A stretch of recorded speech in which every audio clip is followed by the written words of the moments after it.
On avait expliqué que il fallait se servir de la matière dans le domaine de l'éducation pour d'abord éduquer les enfants et bien leur inculquer que la matière, ce n'est pas une fin en soi, mais c'est seulement un moyen. Et on avait parlé en fait des démonstrations d'amour et d'affection à travers la matière. On avait parlé aussi de l'importance de surprendre l'enfant et de ne pas lui promettre, parce que quand on lui promet trop de choses, c'est forcément la déception qui est au rendez-vous, alors que quand on le surprend, il est très très joyeux et c'est quelque chose donc qui va lui faire énormément plaisir et qui va lui donner en fait une sensation de satiété. Donc c'est pas quelque chose donc, qui va exciter son matérialisme, alors que inversement, si maintenant je vais promettre quelque chose à l'enfant, c'est quelque chose qui va bien au contraire exciter beaucoup le côté matérialiste qu'il y a chez l'enfant. Maintenant, la deuxième façon dont on va se servir de la matière dans le domaine de l'éducation des enfants, c'est les prasim. Les prasim, en fait, c'est les récompenses. Alors, il faudra faire attention, parce que si maintenant la récompense est présentée, encore une fois, comme une fin en soi, ce n'est pas quelque chose qui va être bénéfique pour l'enfant. Je m'explique. À partir du moment où vous donnez une récompense à un enfant, par exemple, je ne sais pas moi, si tu pries bien, maintenant, je te donne un bonbon. Alors, si maintenant, vous n'allez pas mettre l'accent sur la prière en elle-même, si maintenant vous n'allez pas aider l'enfant à tirer satisfaction de la prière elle-même, alors là, en fait, le bonbon, ça va devenir une fin en soi, ça va devenir un but. On en avait un petit peu parlé dans les cours précédents, quand on avait fait les cours d'introduction en fait sur l'éducation des enfants, et on avait expliqué que le pras, la récompense, ça devait toujours être quelque chose qui va accompagner l'action donc qu'on voudrait faire à l'enfant, mais il faudra toujours que le pras il soit accompagné de compliments. C'est-à-dire qu'il faut que je m'arrange pour finir en fait, que le plaisir qui est procuré, si vous voulez, par la récompense matérielle, il soit inférieur au plaisir qui va être ressenti par l'enfant, tout simplement parce qu'il a fait une bonne action. Mais ce plaisir maintenant qui est ressenti par l'enfant parce qu'il a fait une bonne action, il n'y a que moi qui peux le créer. Ou alors il faut être adulte pour cela. Prendre conscience que tu fais quelque chose de bien, que j'ai aidé quelqu'un, et en prendre satisfaction, c'est quelque chose qui demande à Ibonenout. Ibonenout, on peut que traduire en français que par méditation. Ça a une connotation un peu comme ça, un peu bouddhiste, zen, d'accord ? C'est pas du tout de ça qu'on parle. Quand on parle de méditation, de Ibonenout dans la Torah, c'est comment ? Ouais, réflexion. Prendre le temps de réfléchir à ce que j'ai fait. Prendre le temps de tirer satisfaction de ce que j'ai fait. Ça, c'est quelque chose que l'adulte il peut faire, mais c'est très difficile pour l'enfant de le faire. Parce que l'enfant, il est très impulsif. Donc, c'est nous qui devons le faire, en fait, pour lui. C'est nous qui devons lui dire, regarde comme c'est beau ce que tu as fait. Regarde comme c'est grand ce que tu as fait. Et là, en fait, si vous voulez, la récompense, elle prend toute cette dimension. Donc, on va se servir de la matière pour récompenser l'enfant, mais il faudra toujours faire bien attention que le plaisir de la récompense elle-même ne prend pas le dessus, en fait, sur le plaisir de l'action que l'enfant a fait, à travers la satisfaction qu'on va l'aider à ressentir à l'enfant. D'accord ? Donc, dans ce sens-là, il faudra éviter les trop grandes récompenses. Parce que si la récompense elle est trop grande, l'enfant il va focaliser sur la récompense, et du coup, en fait, l'action qu'on lui demande de faire, ça va devenir un petit peu quelque chose dont on va un peu se débarrasser. Vous voyez ? Bon, allez, il faut vite que je finisse mes devoirs, comme ça je peux avoir ma récompense. Vous voyez ? Ça, c'est un problème. Parce que, comme on l'avait expliqué aussi dans le cours sur les associations, ce n'est pas deux choses qui pourront s'associer. À partir du moment où l'action qu'on demande de faire à l'enfant, il appartient à la catégorie des plaisirs, et que la récompense, elle appartient à la catégorie plaisir, il ne peut pas y avoir d'association. On ne va pas revenir là-dessus, on ne va pas tout réexpliquer. En tout cas, pour ceux qui sont intéressés, ils peuvent voir le cours sur les associations, on explique ça de façon très claire. Donc, dans ce sens-là, c'est bien d'utiliser des prasim, des récompenses qui sont régulières, qui sont fixes. Pourquoi ? Parce que quand la récompense, elle est quelque chose de fixe, et ben c'est quelque chose qui prend beaucoup moins de place, en fait, dans l'émotionnel, dans l'affectif de l'enfant. Ouais. Si de façon systématique, par exemple, mon papa, il me donne, je ne sais pas moi, un esquimau au chocolat, je ne vais pas faire de l'esquimau au chocolat toute une histoire. Donc il y a un intérêt, si vous voulez, à donner à l'enfant une récompense qui est fixe. Il y a un intérêt d'un côté, mais il y a aussi un danger. Ça va dépendre, en fait, si on fait ce qu'il faut. Si je fais ce qu'il faut, c'est-à-dire ce qu'on a expliqué, que je donne au fur et à mesure que je donne maintenant la récompense à l'enfant, une satisfaction de l'action elle-même qu'il a fait, alors il n'y a aucun problème, tout va bien. Mais si je ne donne pas, ou je ne donne pas suffisamment de satisfaction de l'action elle-même, alors l'enfant, au bout d'un moment, il va en avoir marre de l'esquimau. Il va vous dire, papa, je veux plus. Vous voyez ?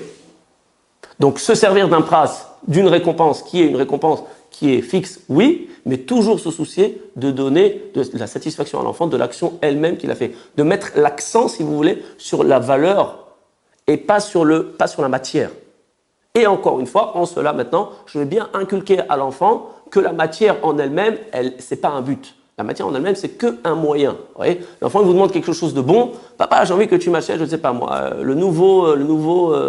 la nouvelle glace, là vous savez, les Magnum. Je ne sais pas si vous avez ça en France. Ici en Israël, il y a les Magnum. C'est les bonnes glaces comme ça de Nestlé, d'accord ?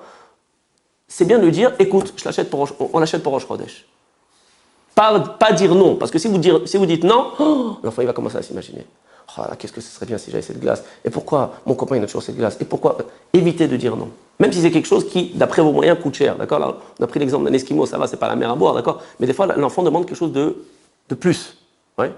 Vérifiez si ses copains l'ont. Si tous ses copains, ou la majorité de ses copains ils l'ont, il faut prendre en considération qu'il y a ici une grande frustration. Et essayez de faire en sorte que vous allez offrir cette chose-là à une occasion. En tant que démonstration d'affection. Lire votre Shabbat Kodesh, si on parle de quelque chose, d'un aliment que l'enfant il aime et qui coûte cher. Lire votre Rosh Chodesh, ça peut être aussi en l'honneur de Rosh Chodesh, pour les fêtes, etc., etc. J'aimerais bien finir en vous rapportant ici un témoignage qui est très intéressant. Une maman pose la question suivante. Une maman qui était inquiète, en fait, parce que cette maman, en fait, elle et son mari, en fait, étaient assez pauvres. Et donc l'enfant évoluait, il grandissait en fait dans une famille qui était assez pauvre. Et elle a lu en fait dans un journal un article qui expliquait que la probabilité pour que des enfants, ils en arrivent à faire des larcins, ils en arrivent à voler, ou ils en arrivent à filer du mauvais coton, était beaucoup plus forte dans les familles pauvres. C'est une statistique qui a été faite aux États-Unis. Effectivement, on voit que dans les quartiers pauvres, dans les familles pauvres, c'est là où il y a beaucoup plus de délinquance. Et donc la mère, elle était très inquiète. Elle dit, mais bon, la parnassa, elle est Mishamaim. Nous, on fait tout pour essayer d'avoir notre parnassa. Mais Mishamaim, du ciel, notre parnassa, elle est vraiment pas géniale.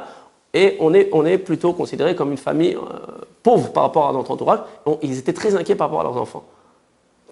Qu'est-ce que je peux faire pour que mon enfant, maintenant, il ne va pas tomber dans le vol ou dans la délinquance ou dans ce genre de choses? Alors, pour répondre à cette question, en fait, le Rav leur racontait une histoire. C'est une histoire extraordinaire, regardez. C'est un enfant d'après ce qu'il racontait, c'est une histoire qui est pas très, qui est un petit peu, qui est pas très récente, mais peu importe. Vous allez voir que le principe, il peut s'appliquer en fait même pour les enfants dans notre société, dans la société moderne. L'enfant, donc, il raconte ici que bon, dans son quartier, dans le quartier en fait où il avait grandi, il n'y avait pas vraiment de jouets qui étaient des jouets qu'on achetait dans les magasins. Ils jouaient en fait les gosses un peu avec n'importe quoi. Il faut savoir qu'ils n'étaient pas malheureux du tout.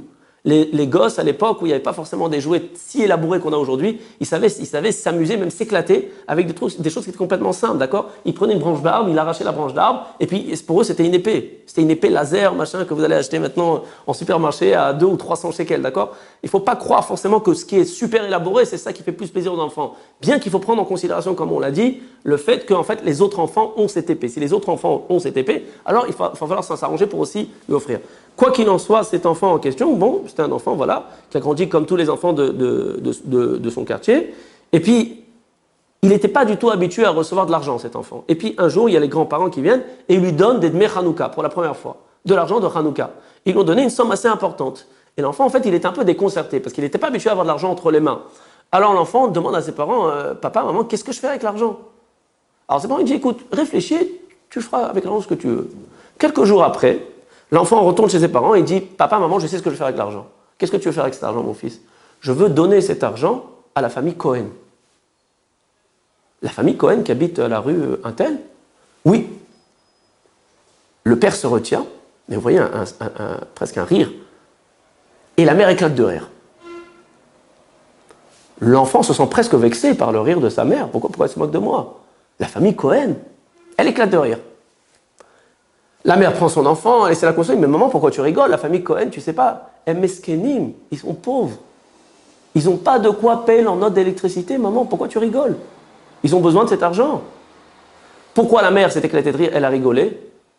Regardez pourquoi, parce que la famille Cohen était la famille la plus riche du quartier. Alors comment vous expliquer une chose pareille? Eh bien en fait c'est très simple à Botaï, et ça c'est un principe qu'il va falloir nous bien enregistrer, et bien faire attention à cela. Cet enfant a grandi dans une famille pauvre, mais cet enfant n'a jamais entendu des paroles de pauvreté. Cet enfant, quand on lui disait « Mon chéri, il faut éteindre la lumière quand tu sors de la pièce », quand il demandait pourquoi, on lui disait jamais à cause de la note d'électricité. On lui disait parce qu'il faut être messoudar, parce qu'il faut être quelqu'un d'ordonné. C'était toujours traduit par des valeurs, et jamais par des valeurs d'argent, jamais par des valeurs financières. L'enfant dit même que le mot « argent », le Rav Yaakovson aussi en témoigne, chez lui c'était presque un mot grossier. Aujourd'hui, mais bon, c'est sûr qu'on va en fonction des normes d'aujourd'hui. Je ne vous dis pas forcément que ce mot devienne prohibé, d'accord? Mais comprenez ici l'esprit. L'esprit, c'est que cet enfant, il a grandi dans une famille pauvre, mais il a grandi avec une sensation de jamais rien manquer. Parce qu'on ne faisait jamais allusion à l'argent. Et inversement, regardez, c'est incroyable, cet enfant-là en question qui allait chez la famille Cohen de temps en temps parce qu'il était copain avec le petit Cohen, d'accord? C'était une famille qui était très riche, mais c'était une famille qui parlait sans arrêt d'argent. Quand il disait à leur enfant de ne pas oublier d'éteindre la lumière quand il sort de sa chambre, il lui criait dessus.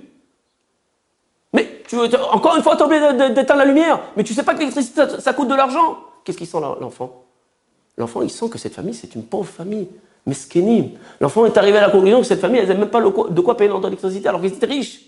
Donc vous voyez qu'un enfant peut grandir dans une famille riche avec une sensation d'être mesken, d'être pauvre. Et ça, c'est quelque chose qui va exciter le matérialisme. Ça, c'est pas quelque chose qui va exciter en fait son envie, une volonté de gagner de l'argent. C'est presque une angoisse. Parce qu'il grandit dans l'angoisse. Et inversement, un enfant peut grandir dans une famille pauvre, mais une famille qui est riche dans sa façon d'être, noble, qui ne va jamais parler de problèmes d'argent, qui ne va jamais rappeler l'argent, jamais se disputer pour des problèmes d'argent, surtout pas devant les enfants. Et là, l'enfant, il grandit super bien. Et ce n'est pas un enfant qui va devenir polémique de matière. Voilà.